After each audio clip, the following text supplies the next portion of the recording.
Всем привет! Очень интересный способ выращивания хост в контейнерах.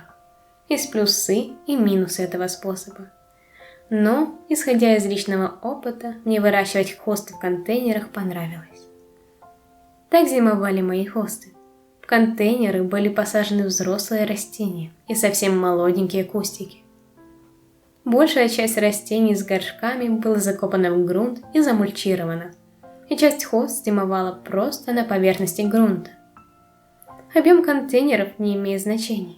Зимуют хосты и в маленьких полулитровых горшках, и, соответственно, в горшках больших объемов. И самым главным преимуществом выращивания хост в контейнерах является их размещение – компактность.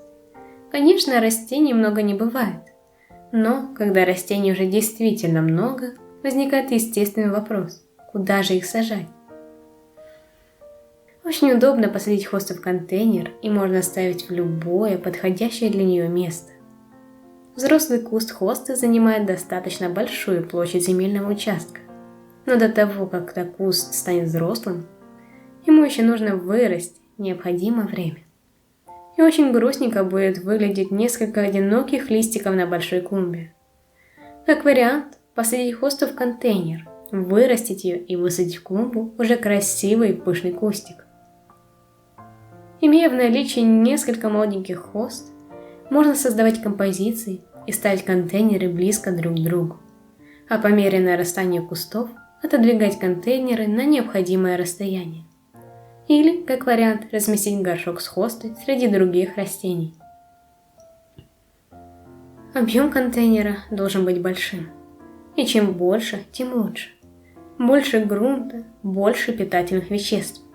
Да и места больше для развития корневой системы и, соответственно, развития растения. В тесных контейнерах хоста тоже будет расти, но корни будут прорастать сквозь дно контейнера, и необходимо будет делать перевалку в горшок побольше. Следующим, несомненным преимуществом выращивания хосты в контейнере является ее месторасположение. Разные сорта хост совершенно по-разному ведут себя в тени, полутени, или же на открытых солнечных участках.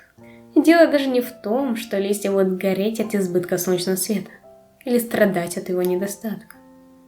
Очень важно найти для хосты правильное место посадки, чтобы было достаточно солнца, чтобы листья не зеленели, чтобы были яркими и имели соответствующие признаки сортности. Поставив контейнер с хостой на предполагаемое место посадки, можно понаблюдать за ее развитием. Если нравится, как выглядит хоста, она чувствует себя замечательно, то можно смело высаживать ее. В открытом грунте хоста растет замечательно. Ничто не ограничивает рост ее корневой системы. Но если неправильно подобрано место посадки, то куст придется выкапывать. Гораздо проще просто переставить контейнер в другое место, чем тревожить хосту. Такой кустик в горшок не посадить. Есть сорта хост, которые не подходят для контейнерного выращивания. Это касается сортов гигантов и сортов, которые очень быстро нарастают. Этот сорт быстро нарастает, прекрасно себя чувствует на открытом солнечном участке. И поместить его в контейнер можно только временно при отделении куста.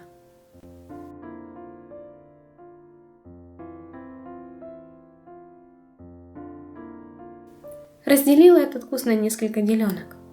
И уже проснулись новые почки. Объем контейнеров 5 литров. Так они будут зимовать. И уже весной высажу их в грунт. Бывает такое, что купили хосту и даже не представляете, куда же ее посадить. Или место для посадки еще не готово. В таком случае выращивание хосты в контейнере будет необходимостью и решением всех вопросов.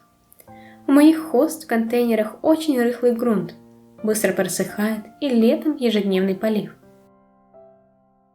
Эти хосты будут прикопаны в грунт, и в этом году я их пересаживать не буду. Расти в контейнерах будут до нарастания пышных кустиков.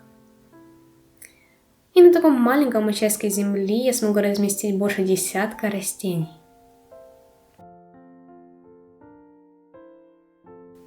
За лето хосты неплохо подросли. Часть контейнеров прикопана, а часть контейнеров просто стоит на грунте. Объем контейнеров 2 литра и 3 литра. На зиму все листья я срежу. Ничем дополнительно укрывать не буду. Всем пока, до новых встреч, и пусть растения вас только радуют.